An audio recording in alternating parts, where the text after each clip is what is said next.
वैकुंठ चतुर्दशी की कहानी, जिसके सुनने से भगवान विष्णु और भगवान शिव दोनों की कृपा प्राप्त होती है। इसीलिए भक्तों, इस कहानी को आप अंत तक श्रवण अवश्य करें और कमेंट में विष्णु भगवान की जय, हर हर महादेव अवश्य लिखें। तो प्रेम से बोले भगवान विष्णु की जय, भगवान शिव शंकर की जय। भक्तों, आइए सुनते हैं वैकुंठ चतुर्दशी की कथा, जिसके सुनने से पुण्य की प्राप्ति होती है, जिसे देव दिवाली कहा जाता है। इस दिन वैकुंठ चतुर्दशी का त्योहार मनाया जाता है। तो भक्तों, आइए हम आपको सुनाते हैं वैकुंठ चतुर्दशी की संपूर्ण कथा।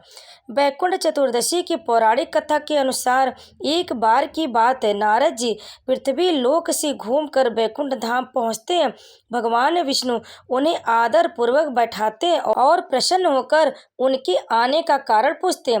नारद जी कहते हैं, हे प्रभु, आपने अपना नाम कृपा निधान रखा है, इससे आपकी जो प्रिय भक्त हैं वही तर पाते, जो सामान्य नर नारी हैं वह वंचित रह जाते। इसलिए आप मुझे कोई ऐसा सरल मार्ग बताएं जिससे समान भक्त भी आपकी भक्ति कर मुक्ति पा सके। यह सुनकर विष्णु जी बोले, हे नारद, मेरी बात सुनो। कार्तिक शुक्ल पक्ष की चतुर्दशी को जो नर नारी व्रत का पालन करेंगे और श्रद्धा भक्ति से मेरी पूजा अर्चना करेंगे, उनके लिए स्वर्ग के द्वार साक्षात खुले होंगे। इसके बाद विष्णु जी जय विजय को बुलाते हैं और उन्हें कार्तिक चतुर्दशी को स्वर्ग के द्वार खुला रखने का आदेश देते हैं। भगवान विष्णु कहते हैं कि इस दिन जो भी भक्त मेरा थोड़ा सा भी नाम लेकर पूजन करेगा वह वैकुंठ धाम को प्राप्त होगा। तो प्रेम से बोलिए भगवान शिव की जय, भगवान विष्णु की जय। भक्तों, अब आइए सुनते हैं वैकुंठ चतुर्दशी की दूसरी कथा। करोड़ों सूर्यों की कांति के समान वाला सुदर्शन चक्र जो शिव ने दिया था श्री हरि विष्णु को, आइए उसके बारे में हम कथा सुनाते हैं आपको। पौराणिक मतानुसार एक बार भगवान विष्णु देवाधिदेव महादेव का पूजन करने के लिए काशी आए। वहां मणिकर्णिका घाट पर स्नान करके उन्होंने 1000 स्वर्ण कमल पुष्पों से भगवान विश्वनाथ के पूजन का संकल्प किया। अभिषेक के बाद जब वे पूजन करने लगे तो शिव जी ने उनकी भक्ति की परीक्षा के उद्देश्य से एक कमल पुष्प कम कर दिया। भगवान श्री हरि को पूजन की पूर्ति के लिए 1000 कमल पुष्प चढ़ाने थे। एक पुष्प की कमी देखकर उन्होंने सोचा, मेरी आंखें भी तो कमल के ही समान है, मुझे कमल नयन और पुंडरीकाक्ष कहा जाता है।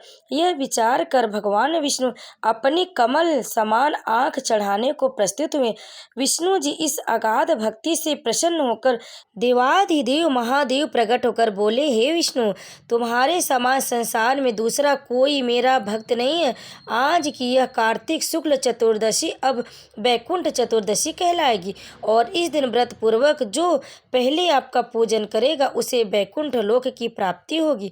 भगवान शिव ने इसी वैकुंठ चतुर्दशी को करोड़ों सूर्यों की कांति के समान वाला सुदर्शन चक्र विष्णु जी को प्रदान किया।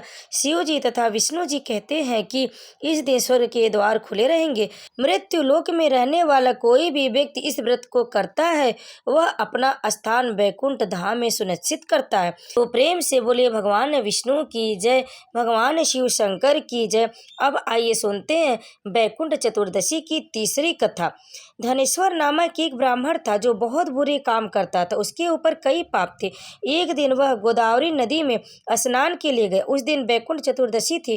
कई भक्तजन उस दिन पूजा अर्चना कर गोदावरी घाट पर आए थे।